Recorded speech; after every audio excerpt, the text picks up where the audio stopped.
Hai Kaladium lovers, Assalamualaikum. Ini ada keladi baru beli. Sebenarnya sudah lama saya naksir. Ada yang posting di grup FB, sudah deal dan saya transfer. Barangnya tidak kunjung tiba. Syukur duitnya ditransfer balik. Dan alhamdulillah beberapa minggu kemudian saya dapatkan bunga keladi ini di kios bunga di pinggir jalan. Senang? Wah, jangan ditanya. ID-nya apa? Ada yang bilang butterfly, ada yang bilang archishade, love rock, twist and shoot.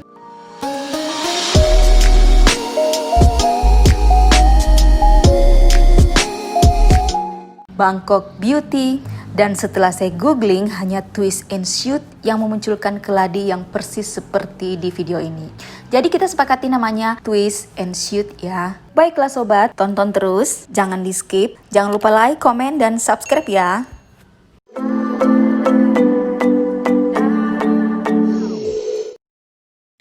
Seperti biasa, kalau baru beli tanaman dan saya lihat medianya kurang cocok, saya langsung ganti. Media sebelumnya itu menggunakan tanah merah dan sekam mentah.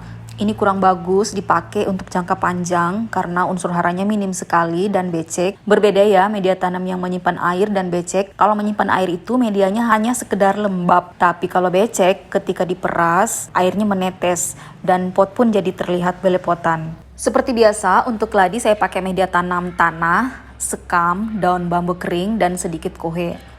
Ada yang bertanya, apa tidak berbahaya menggunakan daun bambu kering yang belum difermentasi? Kalau di tempat saya kebetulan tidak masalah ya. Tapi kalau kalian mau lebih berhati-hati, sebaiknya fermentasi dulu. Karena setiap daerah itu beda kondisi suhunya. Jangankan tiap daerah, antar satu rumah dengan rumah lain, walaupun satu lokasi, kadang beda suhunya. Daun bambu kering juga berpotensi mengundang semut. Tapi itu bisa diatasi dengan memberi sedikit furadan di bagian dasar media tanam untuk mencegah semut dan cacing.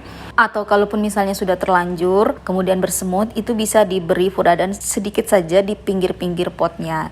Jangan sampai terkena akar. Yang paling saya suka dari keladi twist and shoot ini adalah warnanya yang eksotik.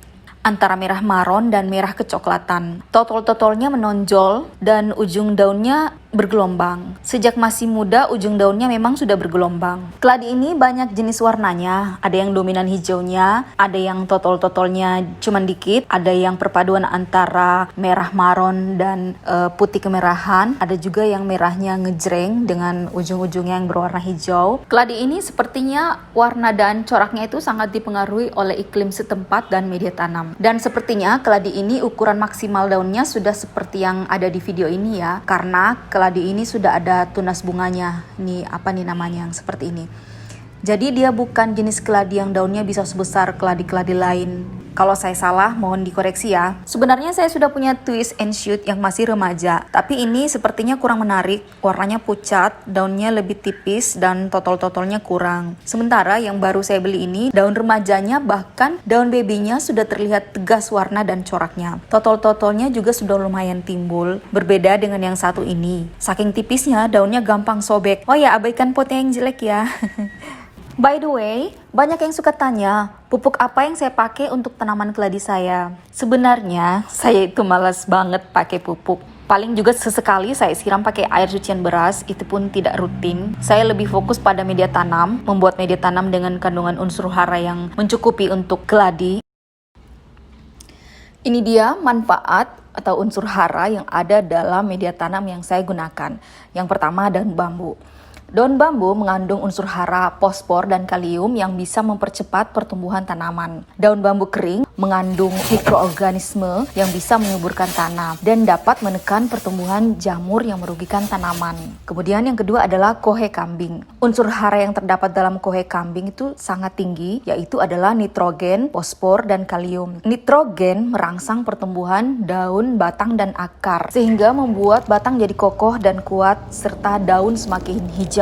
Makanya pada keladi saya menggunakan kohe kambing cuman sedikit karena untuk mencegah warna daun keladi terlalu dominan hijaunya. Kemudian kandungan fosfor pada kue kambing berfungsi untuk merangsang pertumbuhan akar baru dan memperkuat batang. Kandungan kaliumnya berfungsi untuk merangsang pembungaan pada tanaman hias. Terus yang ketiga adalah sekam padi. Oh ya, daun bambu kering yang saya gunakan menurut saya ya berdasarkan pengalaman itu sudah aman, tidak perlu difermentasi. Tapi kalau kalian ingin lebih berhati-hati, karena semua itu tergantung juga dari kondisi lingkungan. Kalau kalian ingin lebih berhati-hati, sebaiknya difermentasi. Kemudian yang ketiga adalah sekam padi. Sekam padi ini ada 3 ya, ada sekam mentah yang masih berwarna segar, ada sekam lapuk dan juga ada sekam bakar. Fungsinya sama, perbedaannya hanya ada pada tingkat resiko serangan penyakit jamur dan bakteri. Sekam bakar, risiko untuk terserang bakteri dan jamur itu sangat kecil dibandingkan sekam yang mentah. Fungsi sekam dapat memperbaiki struktur tanah dan membantu mengikat unsur nitrogen, fosfor, dan kalium (NPK). Jadi sekam padi berfungsi untuk mengikat unsur hara pada tanaman agar tidak kemana-mana. Kemudian kandungan silika dalam sekam padi selain dapat memperkuat batang dan daun, juga memperkuat daya tahan tanaman terhadap penyakit. Unsur hara yang terkandung dalam sekam padi adalah karbon, hidrogen, dan oksigen. Nah, dari ketiga media tanam tadi, sekam padi, daun bambu kering, dan kue kambing, unsur haranya sudah cukup, apalagi kalau ditambah dengan tanah yang subur. Saya pikir, menurut saya ya, tidak perlu lagi melakukan pemupukan pada tanaman keladi. Apalagi tanaman keladi bukan tanaman yang mengeluarkan kembang, jadi tidak boros unsur hara. Dan jika kalian ingin lebih maksimal dan lebih steril bagi keempat media tanam tadi, bisa difermentasi dulu, tapi daun bambunya sebaiknya gunakan daun bambu yang masih segar, yang masih hijau, dan difermentasi selama kurang lebih 2 minggu sampai 1 bulan. Media tanam yang sudah difermentasi, resiko terkena jamur atau busuk akar memang sangat kecil. Dan saat ini saya juga sedang melakukan fermentasi media tanam, sementara lagi proses, karena di kota saya tidak ada dijual media tanam yang sudah difermentasi, atau kalaupun misalnya ada,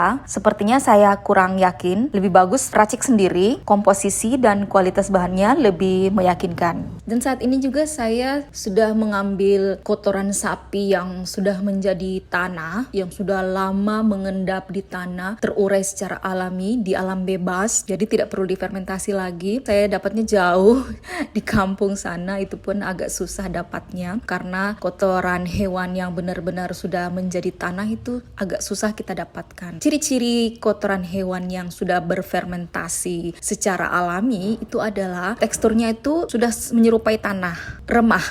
Ciri-cirinya tuh seperti remah, berhamburan gitu ya, tidak menggumpal, tidak basah, dan tidak berbau, tidak tercium aroma-aroma bahwa itu kotoran sapi. Jadi seperti itulah guys, media tanam adalah prioritas utama kita yang harus duluan kita perhatikan saat menanam tanaman hias. Itu yang paling penting, media tanam. Jadi jangan bermain-main dengan media tanam. Pakailah media tanam yang sesuai standar, sesuai kebutuhan tanaman hias kita, dan yang berkualitas bagus.